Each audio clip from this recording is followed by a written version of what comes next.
Jon Jones versus Tom Aspinal, the next big heavyweight clash.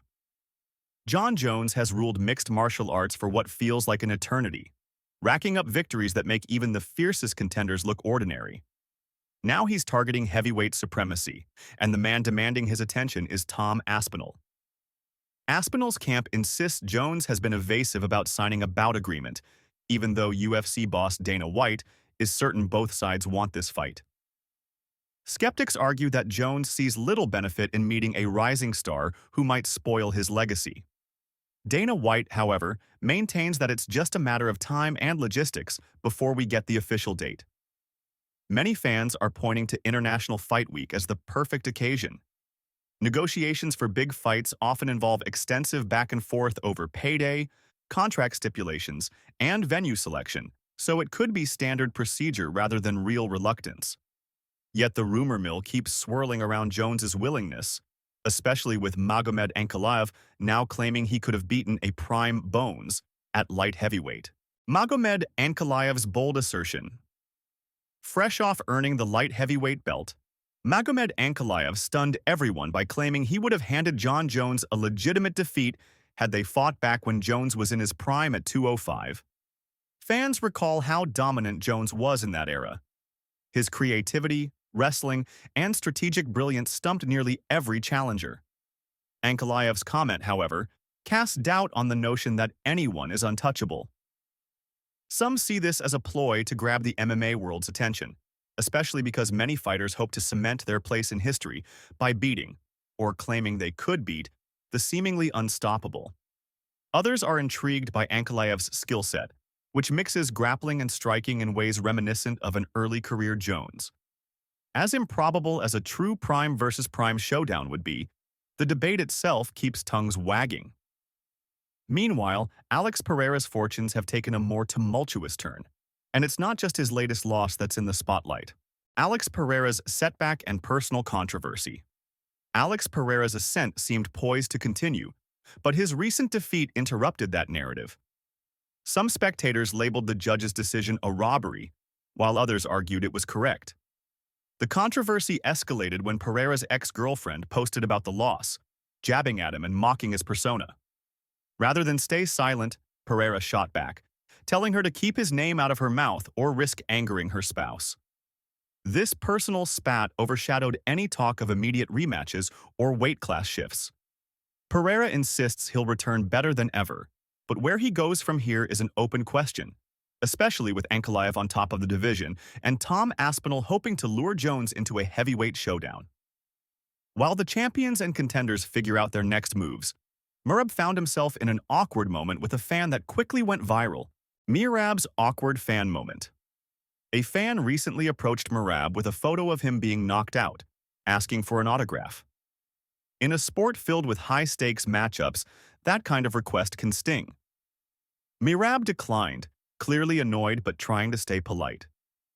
Some fans argued that the request crossed a line, turning a fighter's vulnerable moment into a souvenir. Others joked that it's part of the business. Fighters become public property the second they step into the cage. Either way, Merab brushed it off afterward, but it's another example of how fine the line can be between normal fandom and disrespect. This incident soon took a backseat to news that Dana White might take the UFC back to Russia for the first time since 2019. A significant development given how many top-tier Russian fighters have emerged in the last few years. Dana White and the UFC's potential return to Russia. Before global politics complicated matters, the UFC had staged a couple of successful events in Russia. The country's talent pool is undeniable. From Khabib Nurmagomedov to Petr Yan to Islam Makhachev, Russia has become one of MMA's biggest hotbeds. Dana White's recent offhand comment that the UFC still plans to return there set off speculation about potential headliners like Ankalaev. Skeptics wonder whether the political climate will allow it, and White provided no strict timeline, hinting that the UFC might wait for better circumstances. Regardless, it's a promising sign for Russian MMA fans, who have long hoped to see the octagon back on their soil. Meanwhile, across the Atlantic, American fans dealing with ESPN's pay-per-view platform had an altogether different set of grievances. ESPN's UFC 313 streaming fiasco. For many viewers, UFC 313 turned into a high-stress evening of failed purchase attempts and frozen streams on ESPN+. Furious customers lit up social media, demanding refunds or explanations.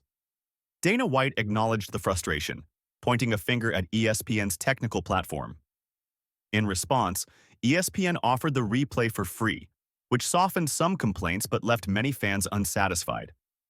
When something goes awry with an event, even top-tier fights can lose some luster. Live MMA depends on real-time momentum, and missing those adrenaline-fueled moments can kill the excitement. While ESPN's fix came too late for live watchers, at least replays helped curious fans catch the action.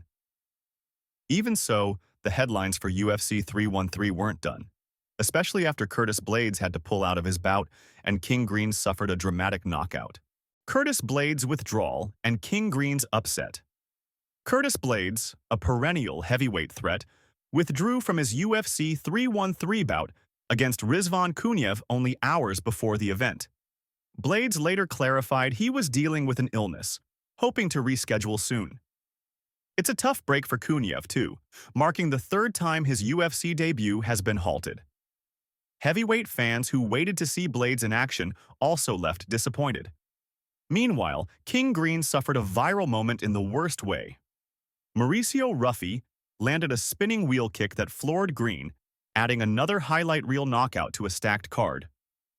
Green posted online that he's taking it in stride, but the setback raises questions about how long this beloved veteran can continue absorbing such damage.